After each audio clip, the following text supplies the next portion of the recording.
এটার সঙ্গে ভাইয়ের সঙ্গে একে অপরের সঙ্গে ওতপ্রোতভাবে জড়িত। আমি আসছি আলোচনায়। তো চারটে কথা আল্লাহ রাসূল বললেন, তারা যখন 5 ওয়াক্ত নামাজ পড়ে নেবে, রমজান মাসের রোজা রাখবে,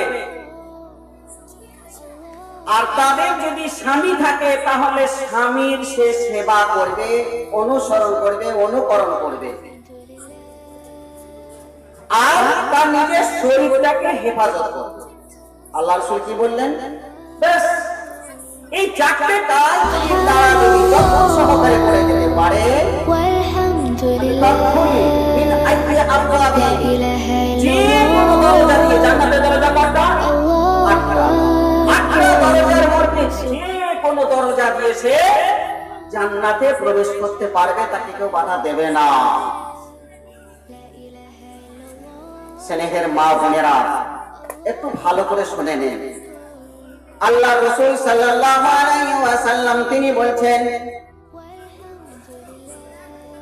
ইজা সাল্লাত খামসাহা, মাত্র 5 ওয়াক্ত নামাজ তাদেরকে পড়ে যেতে হবে।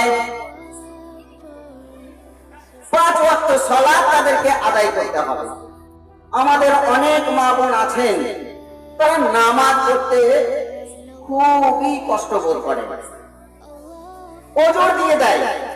এই কোলে ছেলে আছে, কচি বাচ্চা আছে, ঠিক মতো আমরা পারি না, ঠিক মতো নামাজ পড়তে পারি না। এটা তাদের ভুল ধারণা, এটা তাদের ওজোর ছাড়া কিছুই নয়, এটা ওজোর।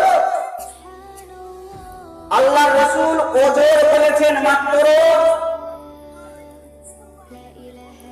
একমাত্র ওজোর নয়, ছাড় বলেছেন কাদের জন্য? নাবালক শিশু, গোলাম, এদের জন্য সালাত ছাড় আছে, বাকি লোকের জন্য সালাত কোনো সময় ছাড় নেই। আল্লাহ রাসূল বললেন, তোমার শরীর অসুস্থ হয়ে গেছে, তুমি দাঁড়িয়ে দাঁড়িয়ে পারছো না, ও মা ও বোনেরা, তোমরা বসে বসে নামাজ পড়ো। বসে বসে যদি না পারো তাহলে শুয়ে শুয়েও তোমাকে সালাত আদায় করতে হবে। রুকু করতে পারছেন না, ইশারা দাও। সাজদা করতে পারছেন না, ইশারা দাও। আল্লাহ রাসূল বললেন, তোমরা সালাত আদায় করতে গিয়ে ওযু করতে হয়। যদি কষ্ট বোধ করো, শরীর এত খারাপ হয়ে গেছে, পানি যদি স্পর্শ করো তাহলে তোমার শরীরে রোগ আরো বেড়ে যাবে। তার জন্য আমি একটা বিধান দিয়ে দিলাম, সেটা হচ্ছে তায়াম্মুম। তায়াম্মুম করে দাও। নামাজ কষ্ট, শীতের রাতে প্রচুর কষ্ট, আমি যদি ঠান্ডা পানি ব্যবহার করি শরীরে অসুখ করে যাবে, বেশি অসুখ করে যাবে। পানি গরম করে দেন না, ওযু করব। কাপড় যদি না হয় আপনি তায়াম্মুম করুন। এমনকি আপনার শরীর অপবিত্র হয়ে গেছে, গোসল ফরজ হয়ে গেছে, সেক্ষেত্রে আপনি পানি পাচ্ছেন না, সেখানেও বলা হয়েছে আপনি তায়াম্মুম করে নামাজ পড়ে নেন। কিংবা গোসল আপনার ফরজ হয়ে গেছে, আপনি পানি যদি ব্যবহার করেন আপনার শরীরের রোগ বৃদ্ধি হয়ে যাবে, মরণাপন্ন রোগ হয়ে যাবে, আপনি তায়াম্মুম করে নেন। তায়াম্মুম করেও আপনাকে নামাজ পড়তে হবে, সালাত আদায় করতে হবে।